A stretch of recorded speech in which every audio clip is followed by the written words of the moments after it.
banding, ada kasasi, ada PK.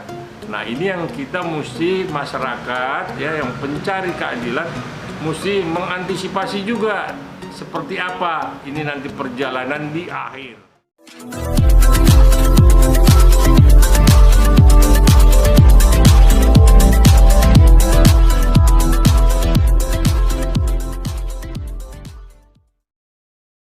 Kita baru saja sama-sama menyaksikan pidana mati yang dijatuhkan kepada saudara Ferdy Sambo oleh Hakim Ketua Majelis Pak Wahyu.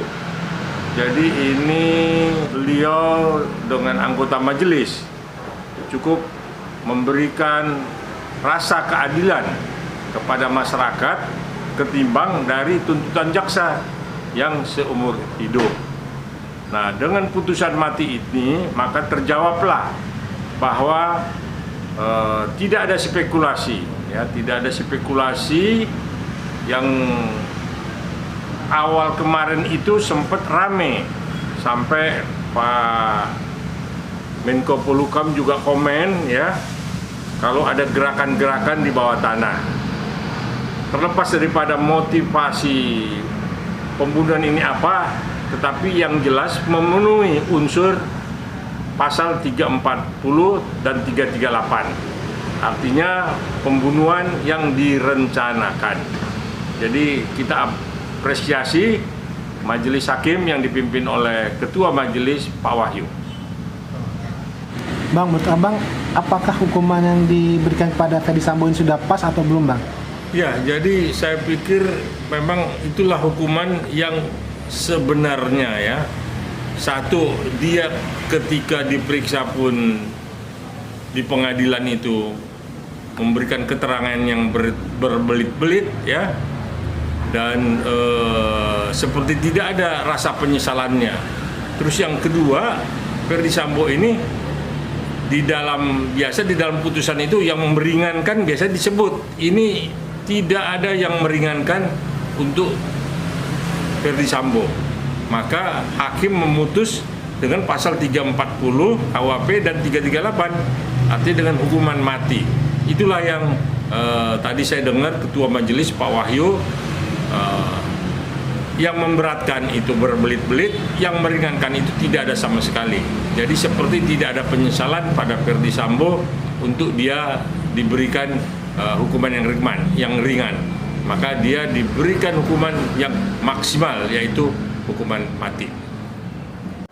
Tapi kita juga jangan dulu bergembira ya, artinya hari ini kita melihat ada keadilan untuk masyarakat. Ya, kemarin ini kan juga ada gerakan-gerakan di bawah tanah. Kalau diragukan dengan keputusan akan diputus tadi sore oleh Pak Wahyu ya, karena Pak Menko Polhukam pun sempat juga berkomentar dan rakyat pun sempat bertanya-tanya ada apa sebenarnya dengan tuntutan JPU yang seumur hidup. Ternyata sudah terjawab semua bahwa Ferdy Sambo ya, terlepas daripada ada apa di motivasi itu, tapi yang jelas unsur 340 KUHP dan 338 sangat terpenuhi untuk memutus Sambo dengan hukuman mati. Nah, yang perlu kita lihat nanti adalah ketika banding masih ada upaya hukum lain, ada banding, ada kasasi, ada PK. Nah, ini yang kita mesti masyarakat ya yang pencari keadilan mesti mengantisipasi juga seperti apa ini nanti perjalanan di akhir ya. Nah, tapi sudah ditunjukkan oleh Pengadilan Negeri Jakarta Selatan dengan menghukum mati Ferdy Sambo. Bisa dibilang ini juga kejelian hakim juga ya, Bang, ya, dan kasus secara detail ya, Bang, ya? Iya, semua tadi yang disampaikan ataupun yang masuk dalam nota pembelaan oleh para kuasa hukumnya ya, terus yang disampaikan dalam tuntutan jaksa penuntut umumnya itu semua terbantahkan ya. Artinya kekuasaan kehakiman ya yang diatur oleh undang-undang, dia memutus dengan keyakinannya bahwa memang Ferdy Sambo adalah sebagai pelaku, sebagai perencana, dan sebagai penggerak. Bang, bisakah abang melihat kasus ini sebagai simbol keadilan bagi masyarakat, Bang? Ya, ini kan baru sebagian kecil ya. Kita berharap memang ke depan ini juga dengan terjadinya putusan yang memang ya artinya memenuhi rasa keadilan lah ya, yang tadi sore kita dengar sama-sama. Ya mudah-mudahan ke depannya seperti itu semua. Artinya hakim ini jangan sampai memang ada kesan mafia peradilan.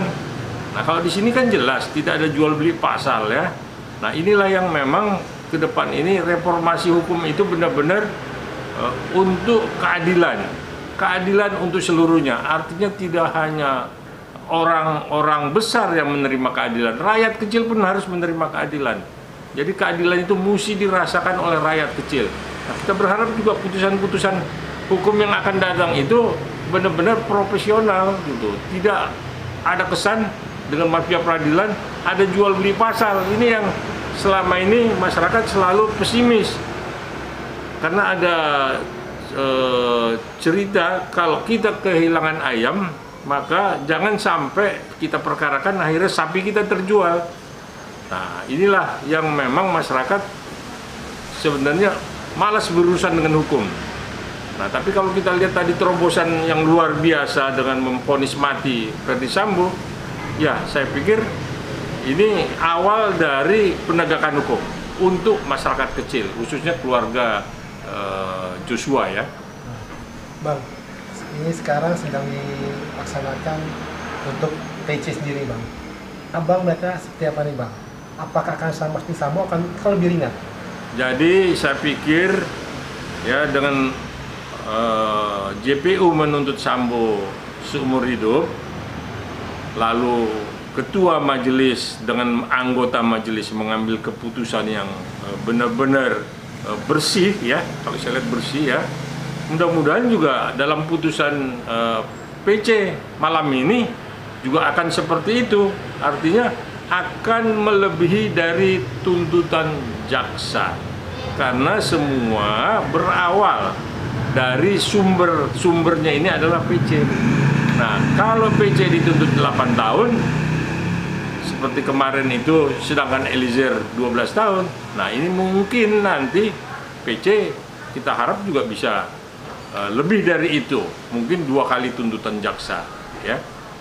Karena ini nggak main-main ini majelis hakim yang di Jakarta Selatan ini. Artinya kita berani menganggap benar-benar dia menjalankan kekuasaan kehakiman, kekuasaan hakim sebagai hakim yang tidak bisa diintervensi. Oke, mungkin terakhir Bang, ada closing Bang atau pesan harapan Abang untuk kasus ini Bang? Ya, saya pertama ya saya sebagai praktisi hukum mengapresiasi putusan ini cukup memenuhi rasa keadilan bagi masyarakat ya. Terus yang kedua, ya mudah-mudahan harapan kita juga ke depan begitu. Hukum ini benar-benar jalan seperti hukum lah. Jadi tidak yang tajam ke bawah, tumpul ke atas. Nah, inilah yang kita lihat hari ini, sore ini, sandiwara itu terjawab bahwa tidak ada sandiwara di dalam putusan ini. Semua sudah terpenuhi unsurnya dan sudah memenuhi rasa keadilan. Jadi bukan hanya rasa keadilan masyarakat aja ya, tetapi bagi korban juga memang terlihat ada obat untuk karena putranya terbunuh, maka merasa sedikit terobati. Cuman yang ke depan ini kita mesti antisipasi, ada banding, ada kasasi, ada PK. Ya, jadi mudah-mudahan putusan PN sampai akhir nanti memang benar-benar tidak akan berubah dan tetap kepada hukuman mati. Jangan lupa ya di subscribe dan nyalakan lonceng notifikasinya.